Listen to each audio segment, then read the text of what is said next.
Just because we start out in something, say commercial portrait photography, doesn't guarantee that it's going to be around forever. And one of the most powerful skills that you can develop as a photographer is resilience and adaptability.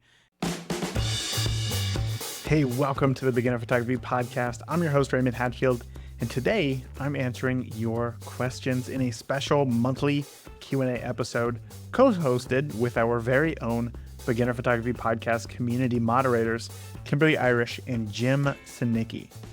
But first, the Beginner Photography Podcast is brought to you by CloudSpot. How does CloudSpot empower photographers? Well, they help you grow your business. How?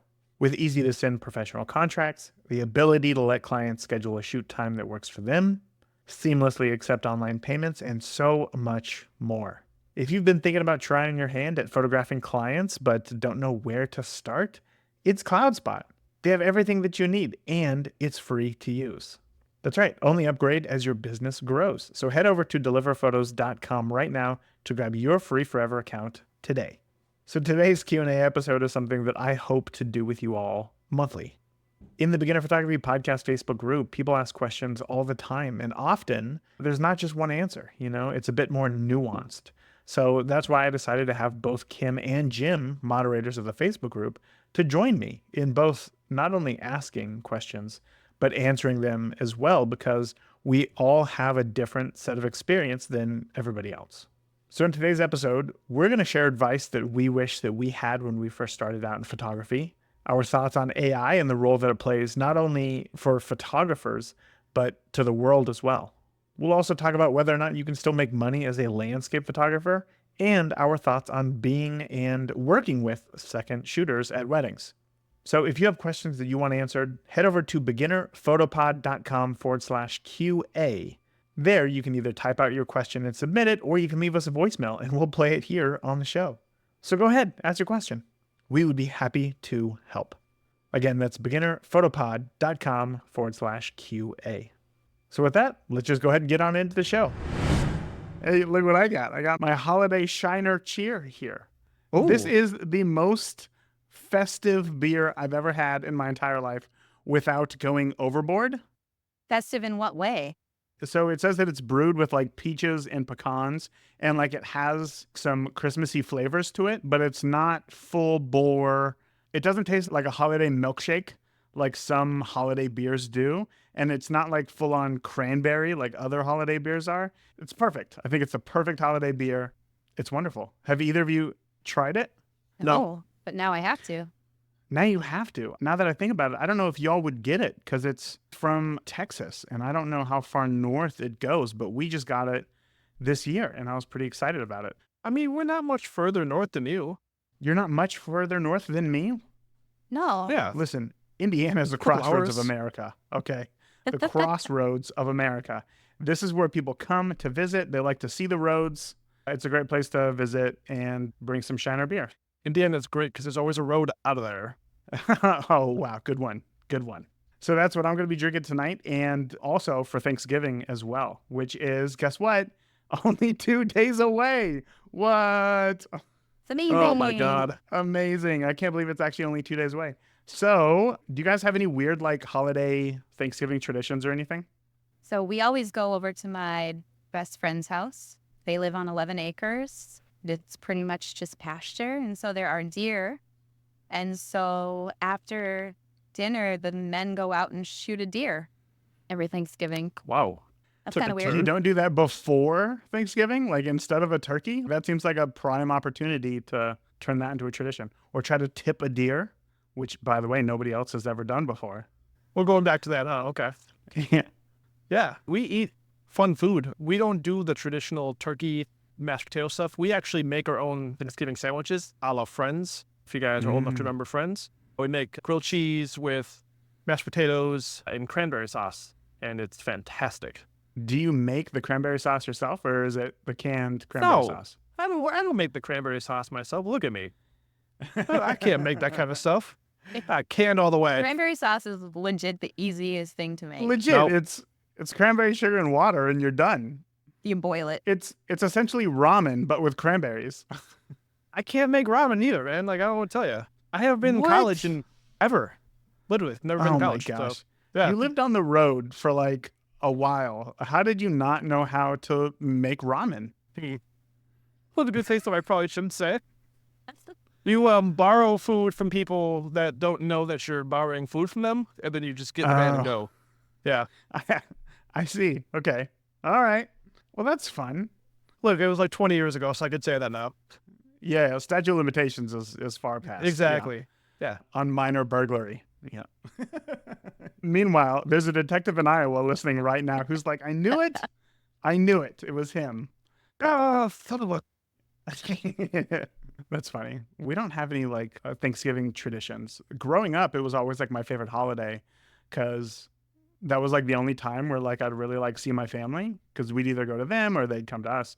But other than that, it was always just like the traditional food and stuff. But over the past few years, we started making like different types of sliders, like out of the King's Hawaiian rolls or whatever. And we made like an Italian chopped slider, which I would not think is Thanksgiving themed at all. No. But I think it's just more of like an excuse to make it because it's delightful and it's great. It's delicious and everybody likes it. So that's it. That's it pretty much. I found that like now that we're older, we all have kids, like you can just make your own tradition and nobody stops you. It's the best thing ever. Yeah. Yeah. It's true. New question. Jim, what new tradition are you going to start with your family this year? Shoot a deer. I don't think I'm going to shoot a deer. We're not hunters. You know what? I don't even know. That's a really good question. What tradition should I start Maybe with you should start making your own cranberry sauce. I'm going to start making my own cranberry sauce. Hannah, my wife, if you're watching or listening to this, please make the cranberry sauce because you don't want me to make that and you know that. So, love you. Here's a pro tip to spice it up just a bit. Throw in half a jalapeno. Phenomenal. Oh, Delicious. Yeah. sounds good. You know what? How about we go ahead and answer some questions? How does that sound? That sounds I great. think that's a fantastic idea. Cool. Okay. Then let's do it. Let's answer some questions. Yeah, we have more questions that people submitted in the group. We have a whole list. Also, again, if this is your question, feel free to yell at the podcast. Say, that's me, because we don't have your name, and I'm really sorry. Sorry. Yeah. Are you mad at the form? No, not at all. Okay. Okay, so here's the first question. If you could tell your beginner self something to help you on your photographing journey, what would you say?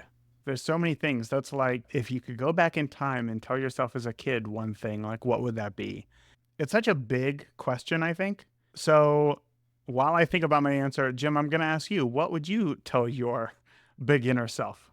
Oh, man, there's so many things I would say. I think the first thing I would actually tell myself would be stop listening to other people because nobody knows what's going on in your camera. Nobody knows what you're seeing in your mind.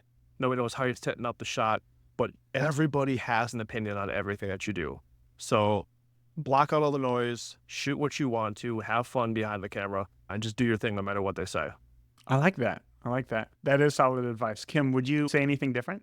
I would actually encourage myself to kind of just do what I did and take pictures every day because the more I try to help other people learn, the easier it is for me to see that the muscle memory that comes with like getting the camera settings with your hands without looking or figuring out exactly what settings you need for which lighting or which shooting situations. Like I just think that because I was shooting every day, I got so much practice with all of that and it wouldn't have, like there's nothing else that would have made me develop faster. Yeah. Yeah, and I'd agree with that. I mean, shooting every day has really just changed the way I do it because you don't learn just by watching YouTube or just talking to people. Like, you have to go out there and shoot every single day. I think it's a really good call out. Yep. Yeah. What about you, Raymond? What do you think people should do and or yourself? I don't think it's necessarily something that somebody should do, but I do think that it is like a mindset thing because we often get into photography because it's like we see photos that are artistically done and they're beautiful and we think, I want to be able to do that. But we don't realize in the beginning how far away that is, like how much time it takes to get there because there's a lot of skills that have to develop to get to that point. So when we see an image, we just think, oh, it's the camera. Oh, it's the lens. That'll help us be able to get there. But really, it really is such a long journey to get to wherever you want to get to. And I don't even know if we ever truly define where it is that we want to get to. It's just like a constant search. It's just a constant path that you're constantly following to get to where you want to go in that moment. Not necessarily like 5 years from now, not 10 years from now. It's a really long process. So letting yourself know like, hey, it's okay. Like this is going to take a while. You're not going to get this today. You're not going to get this tomorrow. Even if you carry a camera every day, it could be more than a year before you feel comfortable behind a camera, and just to continue to stick with it and just try the things that you like, and don't chase the goal of like, oh, well, I want to go full time and that's why I'm getting into photography now. Get into photography for the fun of it. And if at one point, I don't know, somebody propositions you to take photos, then start exploring that path, because then you're getting into it for all the right reasons. You're already going to have developed a voice, and then you're just going to be happier all around. It's going to be way less stressful. That's probably what I would tell myself. I mean, I can tell you there's times where when I'm working with clients, like, man, I really wish I was just doing this for fun again, but luckily for me, that's few and far between. I mean, when you're doing what you love, it's fun no matter what, I guess. So it still does feel like work sometimes, especially like Yes, it does. hour 12 of a wedding. And you're like, I can tell that we're not at the end of this thing. This is going to take a while. yeah. That is when you feel like, what am I doing? Like, I just want to be home with my kids right now. So yeah, it still feels like work, but I mean, we're not in a coal mine. So you got to anchor yourself knowing that. So yeah. Did we answer that question? I think so. I think so. Yeah. Cool. All right, our next question. Are you ready for this one? Totally different topic. What do you think about AI? Ugh. And it seems to have opinion. I have a love-hate relationship with AI. I really do. Okay, Jim, what do you love about AI? I love that it makes it easier. Kim, are you using a photo right now? No, No. still not. Still not. Okay. I love the photo. It's fantastic. It cuts down my work time. Great. What I hate about it is everybody's posting photos that have 6 fingers, have 2 heads, and I can't stand it. If you go on Facebook, you got the lobster Jesus, and everybody's like, oh, bless you. And I'm like, no, it's not a real thing. I have no idea what you're talking about. You guys have never seen lobster Jesus? No. Oh, my God. You have way more time at work to search the internet than I do. If my boss is listening, I definitely don't have time at work to do this. This was at home. Yeah. Yeah. You've never seen crustacean listening. Christ? Oh, No, my God. I haven't. But I'm guessing that it's a combination of the two, Oh, yeah. of a lobster. Yeah. Okay. Yeah. I don't know how to share my screen on this, but I'll send you some pictures. It's wild. Maybe you can Okay. post it in the old group. Oh, should I post in the group and see how many likes I get? No. Look, and it's a great picture I found. I took. Yeah. I think it's funny. I feel the same way. And Kim, I don't know if you do as well, but it's like there's a lot of upsides to AI. One being that it can help you accomplish more work in less time. It can free up your time. It can give you more time to do more things, for sure, in things like editing, communication with clients, writing copy for your website. Obviously, there's a balance there. You got to make sure that you're not sounding exactly like everybody else. You have to still make it sound like yourself. But I think that we can all agree that there's a lot of benefits to AI. As far as like in photography, like I'm terrified, right? Like in 2 parts. Like I'm terrified not so much for me as a photographer. I'm terrified for everybody else because it's becoming impossible to tell what is an AI generated image and what is not. And also vice versa. Like there was just, what was it? Like this crazy rainstorm in Brazil or whatever. They got a year's worth of rain in a day and like destroyed the city.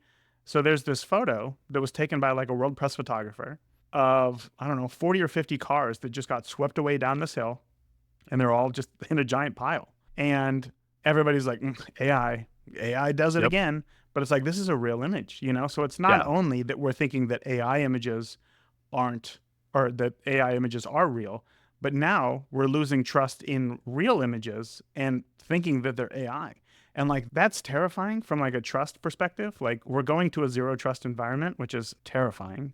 I think mainly that's the thing that I hate about AI, right? Is that we're going to this zero trust environment, which has kind of always been there, like in a way through like Photoshop.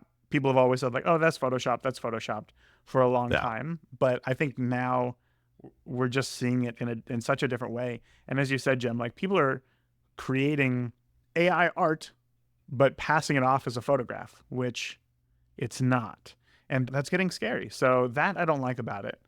But there are some things, oh, you know what? So now within Lightroom, like this is great. This is an AI improvement, which I love, which you can just, when you go to mask something, you can select your subject. Yep. Yep. And suddenly the person, crazy hair and all, is like perfectly masked out. And now you Yes. can just adjust the exposure, the color, the contrast, the sharpening just on them to make them stand out in an image. And that is something that would have taken so much time, even just like 2 years ago through just the brush tool. It would have taken Yeah. forever. So like those sorts of Yes. things in AI, I like. So I guess to sum it up, when it comes to tools for photographers, I love it.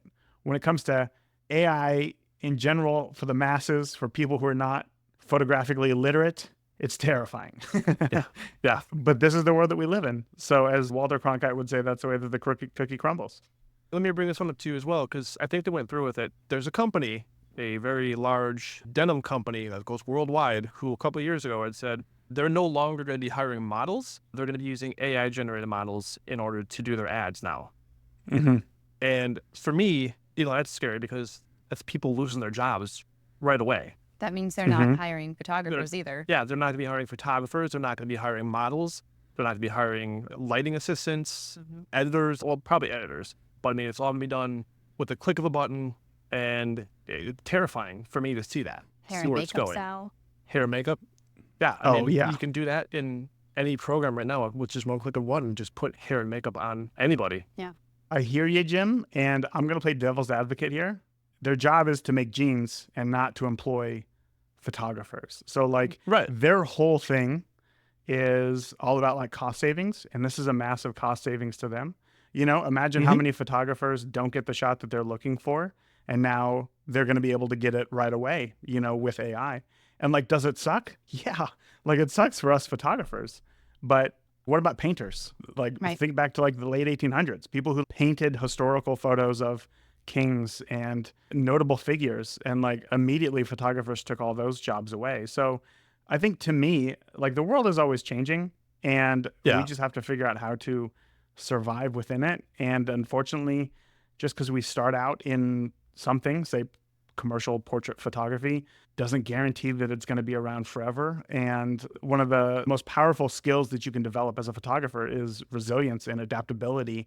And we can complain about this all day long, but it's not going to make them stop. You know what I mean? Right. Like, does it suck for us photographers? Yeah, it does. My concern, thinking of it from like a family portrait photography angle, is that you can manufacture memories Oh, yeah. that Mm, never happened. Yep. And that's kind of a scary town thing for lots of different applications. Mental health wise, that sounds terrifying too. yeah. But like you were saying, Raymond, I actually think that it's kind of a cool thing because it's yet another medium Yeah. No, I mean, there's for definitely, artists, right? But yeah, there's definitely some positives to it. I use AI for quite a few Yeah. things, but, like I said, I have a love-hate relationship with it, for sure. it's great for helping with what we're doing. Yeah. But I get mad when people are just doing all of it that way. Yeah. It's like, wait, I don't want to say there's no talent in it because you still have to like think of like what prompt I want to use. How should I build that out? But really, like it's not like you're actually doing it. You're just putting words in. Yeah. So that's gotta be a your good skill set. storyteller. Yeah. Like, I understand how it can be a version of art, but it's not a photograph, Right. That's the hard thing. So this could be something that we could talk about all day, but I feel like I kind of summed up my points there. Well, we can tie it in with the next question too, though. Yeah, I'll talk about that. Okay. You want to read it? Oh, this is me. I know. You want me to read it? I'll let you read it. I'm having a hard time reading. Okay. In the year 2024, can you still make money from doing landscape photography? Ooh, well, we only got 1 month left in 2024. So I would That's say true. if you're starting now, yeah, probably don't. But if we're talking about 2025, yeah, absolutely. We can absolutely still make money from doing landscape photography. I think it's just a different way that we have to go about it. I interviewed Gary Crabe on the podcast before, and this dude is like the landscape photographer's favorite landscape photographer. I mean, there was I don't want to say it was a competition, but there was a request put out from the United States Post Office for landscape images that they were going to put on stamps.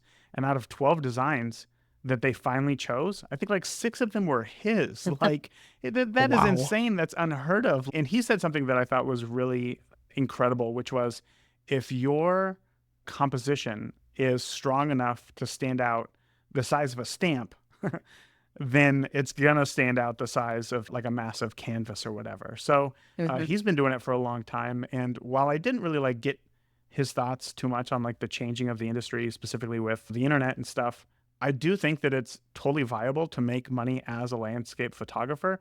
Maybe not just selling your images though. I really think that like we've moved into a world where people want to feel more connected to their images, and more so than just telling themselves the story of what they see in the image, but they also want to know how that image was captured. They want to know what was going on in the conditions. They want to know, how is this image bringing light to maybe an environmental issue or a wildlife issue. They want to go deeper into the story. They want to buy into something that's real. And that's why we see a lot of landscape photographers having success by doing like behind the scenes on YouTube, right? They do these whole travel vlogs of them going out to the Tetons, to the Dolomites, to Iceland, and filming these month-long expeditions and all the photos that they capture. And then at the end of these trips, then they'll sell some sort of, a calendar or a set of prints or a book or a story, or they'll save it for the end of the year. Maybe they'll do specialty prints and stuff. So yeah, I absolutely think that you can still make money as a landscape photographer. Maybe it's just not in the same way as before, where you take a pretty picture, put it on a canvas, and then list it for $1,200 and hope for the best.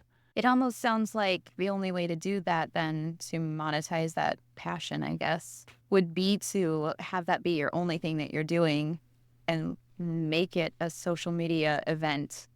Yeah. I guess it just depends on how deep you want to go into it. I mean, the landscape photographers back in the day could really make like a legit 6-figure living from the jobs that they did, not only because they'd be gone for such long periods of time, but also it was such high risk because it was on film. So you'd have to go out on some sort of an assignment. Like, it was a thing. Today, that's not so much the case. It's a lot easier to capture images. You could take a weekend trip. You could just spend the weekend in your own city or capturing things within an hour of your city and then just posting it on Instagram and trying to build some sort of small community in your local physical community and try to get people excited about the location in which they live. Maybe you want to get into landscape photography because you like just being outdoors anyway. So maybe share photos of the trailheads that you're starting out on and sharing information about those. But yeah, I think that it has to be more than just a pretty picture. There has to be a story behind it. There has to be a reason behind it. But I don't think that you have to go all in, quit your job, buy $100,000 in YouTube, gear and, go all in on that. But I do think that there does need to be a way for you to get your name out there and share stories of the images that you're capturing and why it's important to you. Yeah. Disclaimer, I haven't done that though. So like, I'm not a landscape photographer, but like that's the way that I see others doing it. And that's the way that makes sense to me that it would get done. Yeah. I mean, I look at it too, like, I think people are buying it more for the talent behind the lens as well.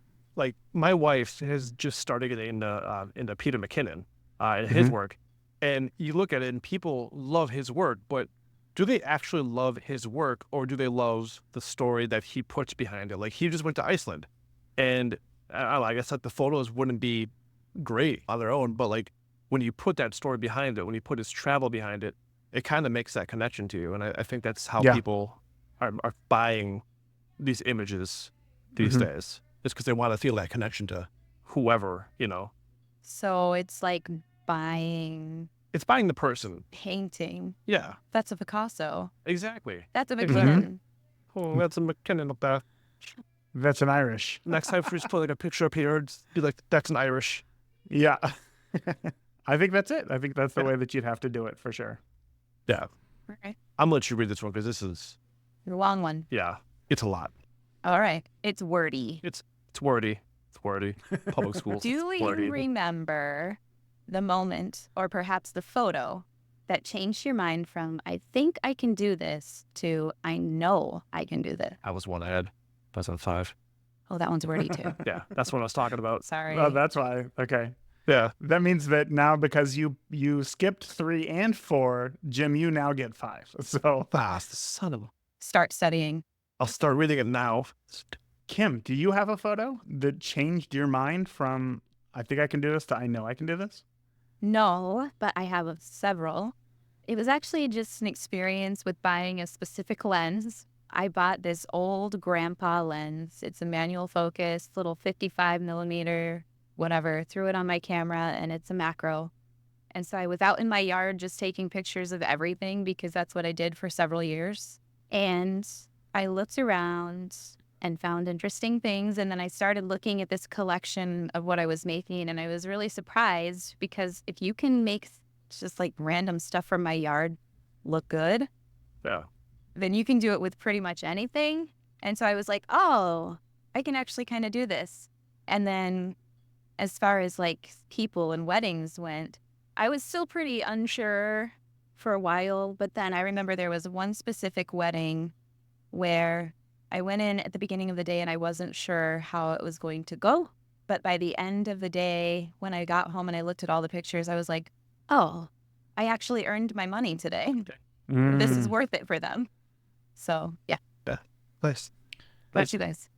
To be honest, I think it's every time I take a photo, I realize I can do this because I get bored taking the same exact picture every single time. So whenever I go on, I'm trying to do something new.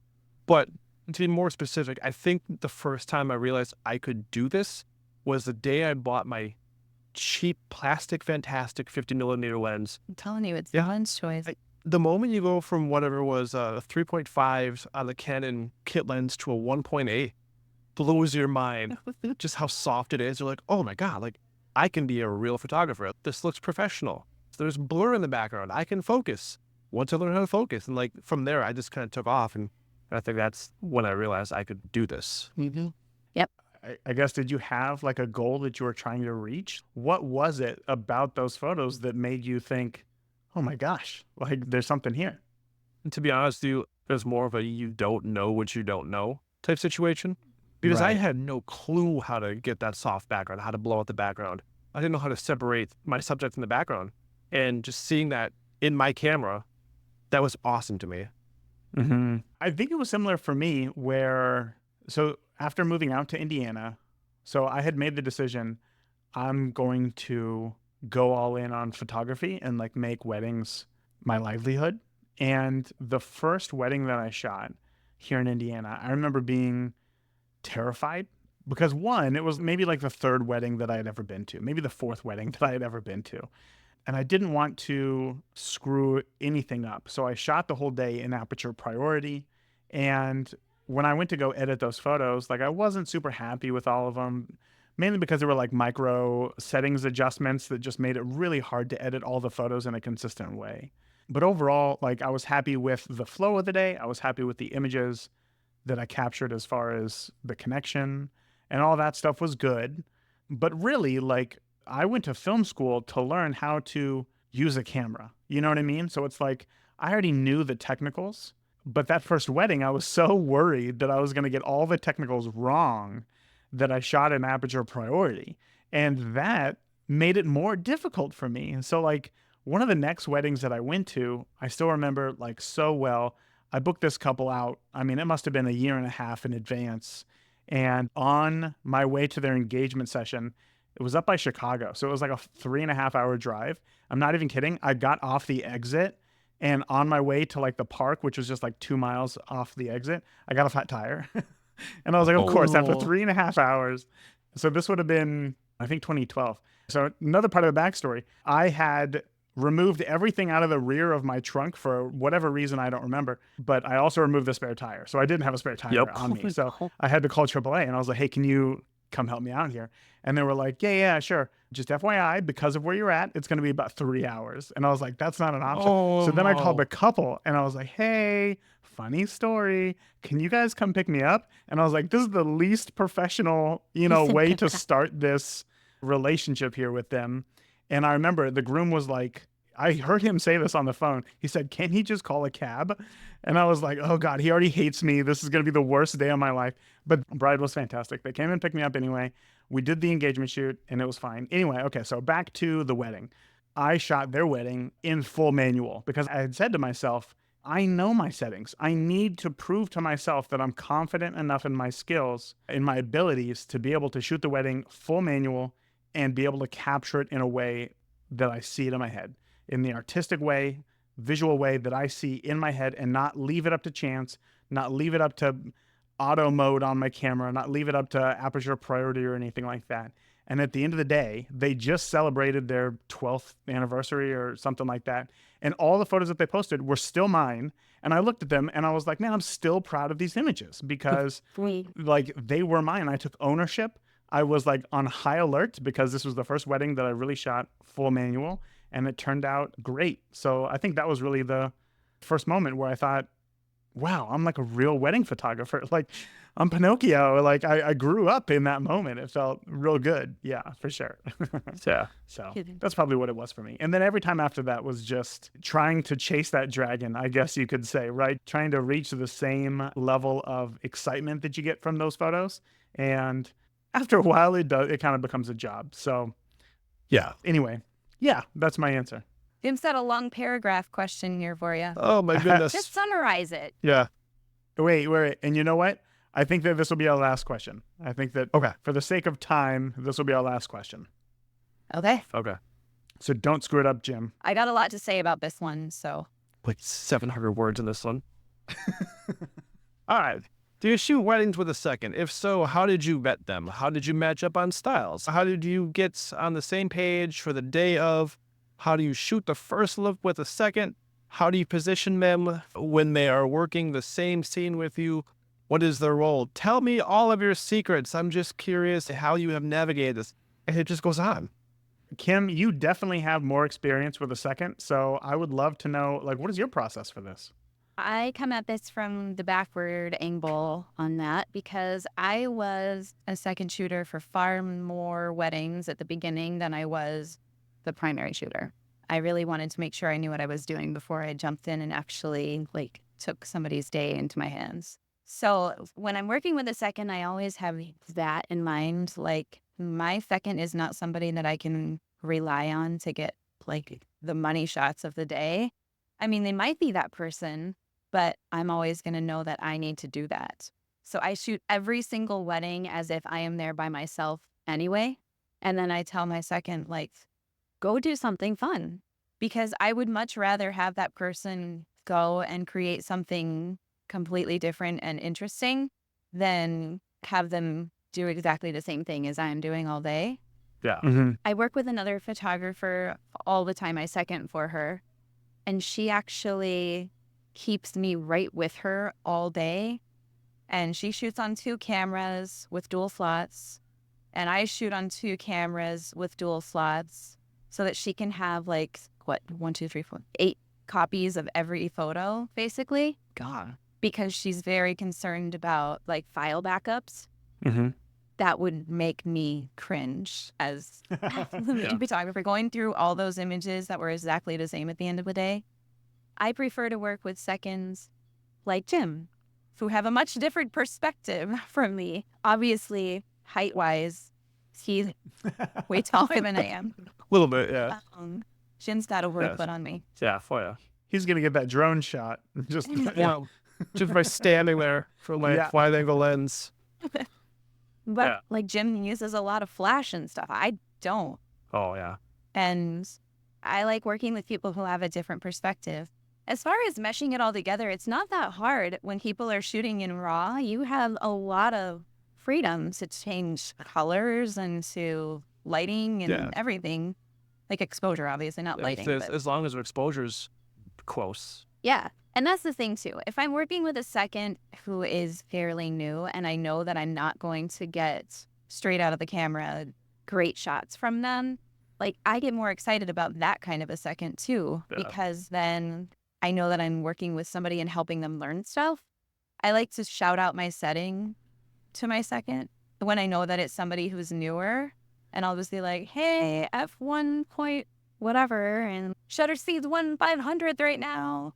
I just see it more as like a community building experience than anything else. And honestly, I don't use more than like 1/10 of what my seconds give me. Right. because I don't want to overwhelm people anyway. Yeah. I always look at second shooters like, are we cool together? Like, can I work with you? We have fun? Yeah. Get your camera. Let's do this. At the end of the day, like, you're responsible for your own photos, your own images. But if that second person can help you and bring fun to the game, game on. Let's do it. It's got to be a person that's gonna mesh well with your couples too, and like represent your brand enough. Oh yeah. Maybe somebody who won't stop you from knocking over a groom. Yeah. I knocked over the groom on accident. Yeah. And she didn't Jeez, stop did you me. really? Oh my God. The poor guy had no clue it was coming. She's just like, all right, everybody run up the groom. And they all just tackled him. They tackled him. I didn't. From now on, for every single time I have the groom with the groomsmen, I'm always like, okay, guys, on the count of 3, do not knock him down. Now go.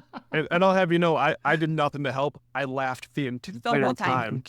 He took video. Oh yeah. For facts. Yeah. Wow. Thanks, Jim. Yeah, appreciate that. But yeah. What about you, Raymond? You worked with seconds ever? I've shot with seconds before, but I want to know, like, Kim, you said that you only use maybe like 1/10 of what the second delivers. Do you always shoot with a second, or just if No. Okay, so just if the couple requests it? When I'm working with my couples at the very beginning, I really sit down with them and talk through what their vision is for their day. Mhm. And if they have a very specific reason that we might need a second photographer, then I will recommend that. Like, for example, I had one couple who they wanted to gift all of their guests like a portrait of themselves for Christmas. So I had a second there at the reception taking pictures of all the families as they were walking in so that my couple could gift those pictures to their guests. Perfect. But sometimes I have couples who really think that they want a second photographer because that is so common in the industry. Like, when you're comparing your packages, right? It's 8 hours, 2 photographers, the same stuff. And so they're like, we really want a second. I'm like, But why? okay. But why? You know? Like, I'll charge you for it, fine. But like, why do you think you need one? Yeah, So. exactly. So when I do work with the seconds, it's people that I know Yeah. and people that I like. Yeah. For that reason. Yeah. Because you have to be with them all day. Yeah. I think I would rather hire an assistant who can shoot, somebody who can bring the light stands, who can set things up, and then in the story time have a camera. I think it's much more important than me to have that. I do have to say that my assistant is my best friend and she comes with me to everything I shoot. And she is much more valuable to me than a second would be. Yeah. I'd rather pay for that. Yeah, for sure. Yeah. I'm kind of the same way. When it comes to having a second, I also want to know that I can capture every moment of a wedding day on my own, because at the end of the day, like, it's my name on the business, right? And if I trust a second photographer to get a photo and they don't get it, that's still on me. That's still my bad. So the only time where having a second has been like really beneficial is 2 reasons. One, if the beginning of the day, the couple are getting ready in 2 different locations and you just can't be there and they got to have photos of both, right? Okay, then it makes sense. And then 2, to your part, Jim, when you know that it's going to be like such a dry, boring wedding and you just need somebody to have fun with. Like, you need somebody to not make you want to pull out all of your hair. Like, what is going on here? Because they can really transform a wedding day. And I also think hiring somebody as an assistant and then allowing them to shoot is a better way to go about it than hiring somebody as a second shooter, because I don't need their photos. The couple probably wants their photos, and it'll be great to have some of their photos. But what would really help me is having somebody set up lights, having somebody bring in this one suitcase that I have of the 4 that I bring into a reception, to have somebody grab an extra battery if it's in a weird spot, or be a second pair of eyes on the dress to make sure that it's not all folded up or anything like that. So when it comes to having a second, it can be fun if you allow it to be, and if you don't expect, if you still go in it and don't think, oh, I have half the work to do today, and you still think like, okay, I still have all of the work to do today, but now there's just also somebody else there, then you're going to have a good time, and it's going to be awesome. But also, like, I'm not shooting massive multi-day 500 people weddings. I would tell my couples, if the wedding has less than 200 people, I'm confident that I can capture the whole thing by myself. If there's more than that and there's more locations, then we'll definitely talk about having a second. But other than that, yeah, man, just bring some more fun to the wedding day and just enjoy it, because it can be work sometimes. And I had a wedding once. I don't know if I shared this story on the podcast. I was supposed to have a second photographer for this wedding, and I would have given anything for them to be there, but they decided not to come. And this wedding, this couple, I mean, they might have been, I think that they had like both just turned 18. Like they were really Cool. young. Yeah, they were really young. And like they were fun together, and they were, you know, it was whatever, but they were still freshly 18, you know, and it's like they still didn't know how to like interact really with each other and like where to hold each other. And it was just kind of, you know, there was moments like that or whatever. Anyway, they had decided they were going to have an open bar. That's great. Okay. You know, for all At of your 18. guests. Well, not for them, but like for their guests, because they understood that, you know, they had family, they had Yep. large families. It was probably their parents paying for it. I don't know. Anyway, so they had the open bar, but they said for our reception, we only want to do board games. We don't want any dancing. And I was like, oh, okay, yeah, that sounds interesting. That sounds fun. I'm in. Yeah. They also had like a bunch of like yard games set up outside because it was like nice and kind of summery. And so there was cornhole, there was like this weird frisbee game or whatever. And for the first like 2 hours, maybe hour and a half, like everything was fine. People were getting along. They were playing their games. They were having a few beers. Life was good, right? I thought, hey, they're actually going to pull this off. This is going to be pretty good. The music, by the way, was just like a Spotify playlist, and it was just kind of low, just playing in the background. But like hour 2.5 rolls around. Everybody's had like 4 or 5 beers now, several cocktails. And I remember all of the aunts, like the aunts and uncles, the aunts were like, come over here, take photos of us, take photos of us.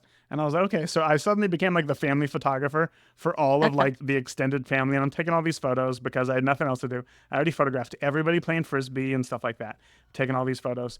And then one of the aunts is like, how come there's no dancing here? And I was like, yeah, I don't know. I hope you enjoy the games. You know, like I'm here to support the couple. And they're like, watch this. And they go inside to like where traditionally the dances would be, but instead there were tables for, and they all just move the tables out of the way, and they crank up September by Earth, Wind, and Fire. And Great song. everybody comes on in, which, by the way, how can you not dance to that song? Everybody comes in from outside, and they're all just like having the best dance of their entire life. And I remember somebody grabs the maid of honor who was sitting right next to the bride, and they were all playing board games. And the couple is trying like not to pay attention to what's going on. They're pretending to be completely oblivious to it because you can tell that they're just fuming inside.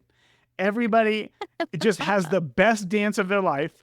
And then the song ends. They turn back down the music. They put all the tables right back. And then they go on as if nothing had happened and nobody talked about it for the rest of the night. And I was like, I would give anything for just one other person to be here to have witnessed this. This was the most amazing moment in my wedding career history.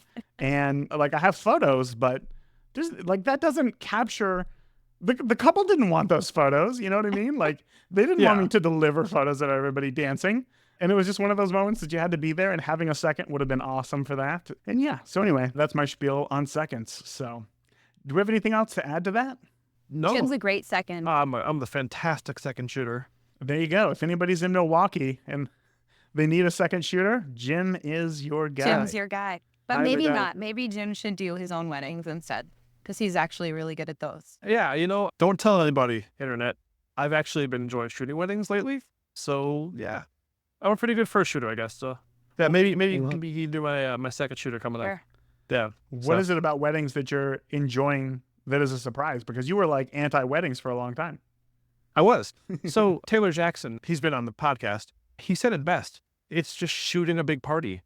And that's all it is. There's definitely some challenges to it. Like, I hate the low light weddings where they have like the speeches going on and there's no light on them. I'm like, well, how am I supposed to get this shot? And it's just rough. But like, the dancing is fun. The portraits part is fun. I love the shooting a ceremony because you can just have a lot of fun doing that and kind of doing your own thing.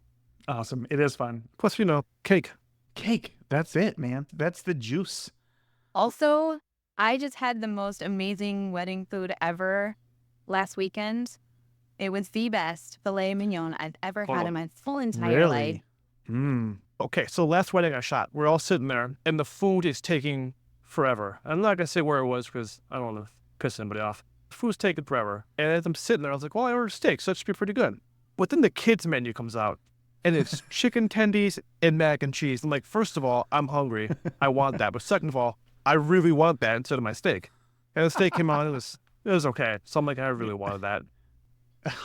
Yeah, it took so long because it's the driest steak in the world. They took forever to cook it. Yeah. Well, like the steak pieces were like this big. They're like an inch. I'm like, this is terrible. Like, bring out the tendies. I'm all for it. If every wedding could have chicken tenders and mac and cheese, No. the world would just be a happier place. You know what I mean? Oh yeah. Really? But then they made up for it. They had a s'mores bar and pizza, and it was good. It's a good time. It's a good time. Well, we reached the end. We got to 5 questions. We got some good answers. People are listening and they're thinking, wait a second, I want my question answered. Jim, Kim, tell them where on the internet they can go to submit, what group of photographers in Facebook on the internet can they go to ask questions and perhaps get them answered audibly on a podcast. They send an email to Kim at... No. Wow, I thought that I served that on a silver platter to you, Jim. And once again, you dropped the ball. I'm going to call you Aaron Judge. What? Oh. People over to the Beginner Photography Podcast Facebook group where they can join us and ask questions and get live feedback, not lives, but live people, real feedback from people who are real-time-ish. From people who are interested in actually helping. We have a really fun place there that we've worked really hard on creating that culture. Yeah. I love just scrolling towards the end of the night and seeing all the great photos and questions that people come up with there. And I'll just talk forever, if I could, to everybody in the group. We know. We notice. Yeah, I know. Also, in I'm the kinda Beginner famous. Photography Podcast Facebook group, you can find a form, I believe it's pinned, Did you or pin we it? can pin it if we need to. Yeah. We'll pin A it. form where you can submit questions because we will be asking Raymond a few more questions in the future. Yeah. Yay. How about we make this a monthly thing? Yes. Sweet. Sound good? Next time, let's get together on New Year's Eve. How does that sound? No. Okay, great. Sounds good. Raymond, me and you can have a date on New Year's Eve. Let's go, Jim. Let's make it happen. If you want to get your photography questions answered, head over to beginnerphotopod.com/QA.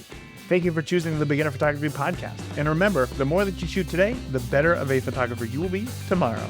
Talk soon.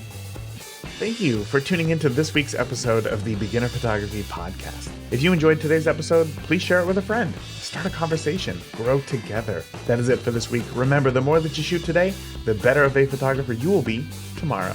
Talk soon. Thank you for listening to the Beginner Photography Podcast. Keep shooting, and we'll see you next week.